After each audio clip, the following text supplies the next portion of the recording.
torturado depois de morto. É exatamente essa história que eu quero contar para você aqui no nosso canal. Mas não esquece não de curtir, de compartilhar, de se inscrever, tá bom? John Wycliffe nasceu em 1328. Ele era um grande erudito na sua época, uma mente brilhante. Ele era teólogo, estudou na faculdade, na Universidade de Oxford, onde depois ele também se tornou professor. Ele é chamado agora, como ele passou a ser chamado, não é? Como a estrela da manhã da Reforma Protestante. Isso, uma luz que brilhou no meio da escuridão em que estava mergulhada a Igreja Católica. John Wycliffe, ele não concordava com uma porção de coisa que acontecia dentro da igreja. Inclusive, ele criticava e ele foi contra aquela questão da transubstanciação. Você já ouviu falar? Em que a ideia um dos sacramentos da igreja é esse. A ideia pregada e a ideia em que se acreditava era que na hora da Eucaristia, na hora da ceia, o pão e o vinho se transformavam literalmente no corpo e no sangue de Cristo.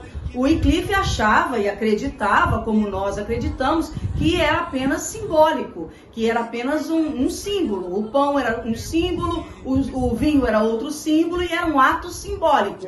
Então ele criticava, porque a Igreja Católica dizia que de fato era o corpo e era o sangue de Jesus. Então ele já começa discordando desse pensamento. E aí ele vai, não é, se levantando contra, se indignando contra a postura que a igreja havia tomado. A igreja saiu dos trilhos e agora andava muito longe daquilo que Jesus Cristo tinha ensinado, que os apóstolos haviam pregado. Então Wycliffe, ele vai ser um dos precursores da Reforma Protestante.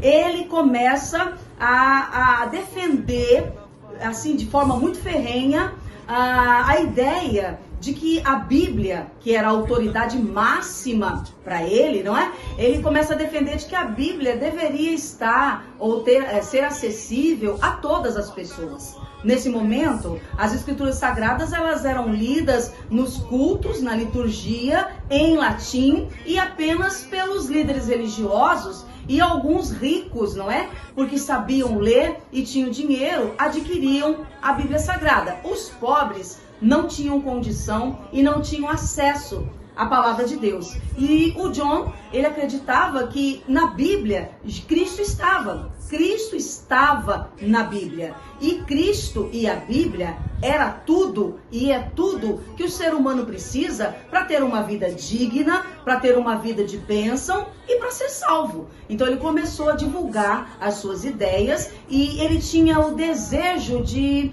traduzir a Bíblia do latim para o vernáculo, que no caso era a língua inglesa.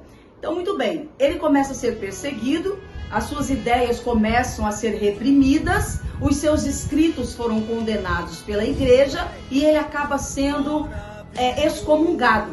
Quando ele foi excomungado, ele aproveitou esse tempo que ele teria livre e debruçou-se sobre a árdua tarefa de traduzir a Bíblia do latim para o inglês.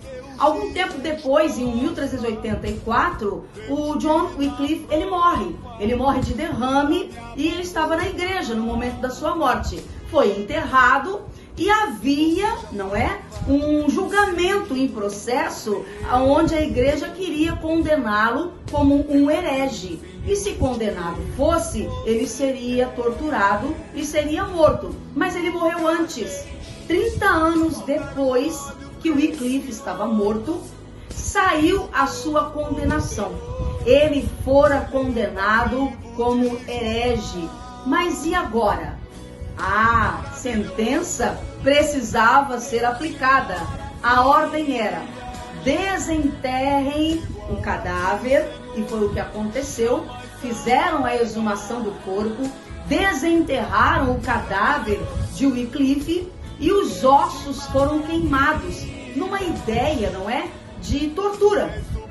Uma condenação póstuma, uma tortura póstuma, é exatamente isso. Então os ossos foram retirados, foram queimados e as suas cinzas foram espalhadas no rio Swift. Olha só que coisa, não é? Mas é isso mesmo que aconteceu. Porém, as ideias e os ensinamentos de Wycliffe tinham ganhado uma expansão muito grande, se expandiram, se espalharam, e os pensamentos dele, os ensinamentos dele influenciaram muita gente, inclusive os reformadores do século XVI. Então, John Wycliffe, ele é conhecido como a estrela da manhã, um precursor da reforma protestante, alguém que na sua época não se conformou, fez a diferença, lutou e conseguiu que os seus ensinos e os seus ideais influenciassem muita gente.